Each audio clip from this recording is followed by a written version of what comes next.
Ти нямам Да, представа. да, виждаш Ага, се. добре.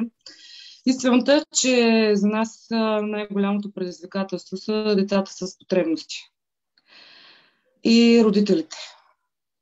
Също толкова с потребности да бъдат разбрани и подпомогнати. И ако един родител не си даде пространството първо за себе си, да очакваме да даде пространство за детето е също толкова невъзможно. Истината е, че да можем да дадем на някого каквото и да било. Дали внимание, дали време, дали емоция, дали... Няма значение какъв е измерителя, той трябва първо да даде на себе си. И също като говорим за страх, за гняв, за вина, за срам, а, ние като родители същите неща ги а, преживяваме. Това е просто неизбежно. Но въпреки това, аз по-нататък ще се включа и за по други въпроси. Бих искала да кажа, че на първо място, когато ние имаме трудност, е нужно да търсим външната подкрепа и то на специалисти. Защото ние също като специалисти, ние няма как да сме терапевти на нашите деца. Ние на тях сме им родители. Ние носим също багажа, който ни е натоварен във времето на нашето детство, който отчасти е натоварен от детството на нашите родители. Сменят се приоритети, сменят се, как да кажа, подходи във възпитанието, разбирането за детското развитие. Ето, както каза Мира, говорим за... т.е. детето ни усеща още ние като го носим.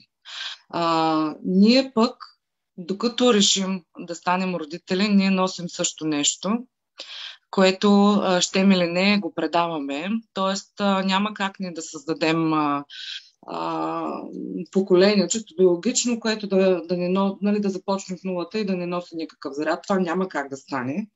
А, Това е абсолютно утопично, нали, има идеи философски, които казват, че нали, бременната жена, всички бремени жени трябва да бъдат поставени в не знам какви ситуации, да нямат досег с външния свят, нали, как носят, нали, това извършва се нещо, някакъв свещен акт. Да, то е така, но няма как без травматизма. И аз съм сигурна, че единственото нещо, което на нас ни помага като хора, като личности, е това да търсим начина как да се справим с травматизма.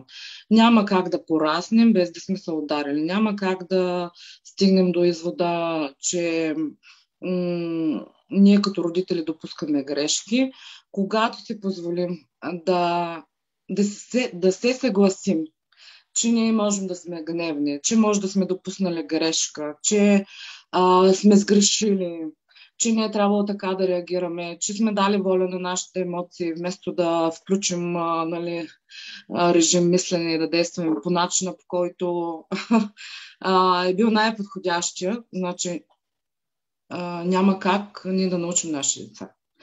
Тоест, прощавайки на нас, давайки тая възможност да допускаме грешка, и да се прощаваме, това ще помогне на нашите деца. Тоест, това е нещо, което предаваме нататък. И по този повод има нещо много любимо, само накратко ще го кажа. Един въпрос, който аз така благодаря се, че стигнах до това отговор, абсолютно, как да кажа, неочаквано беше.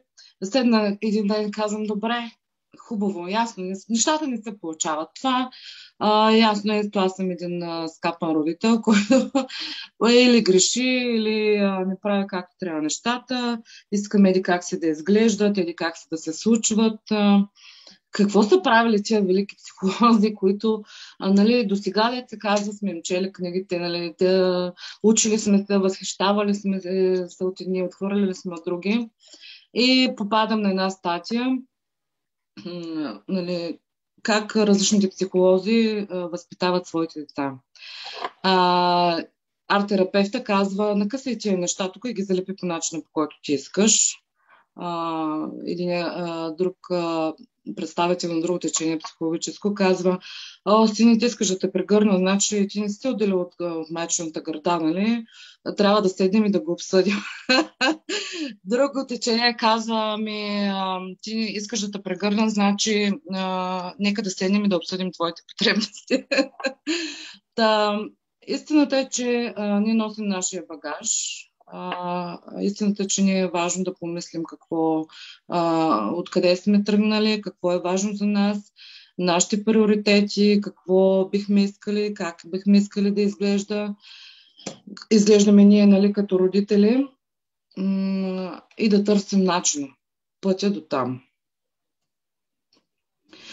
Благодаря на Мира, благодаря на Янка, защото аз днес напълно естествено, като родител на 4-годишно дете, как да кажа, имам и своите препратки.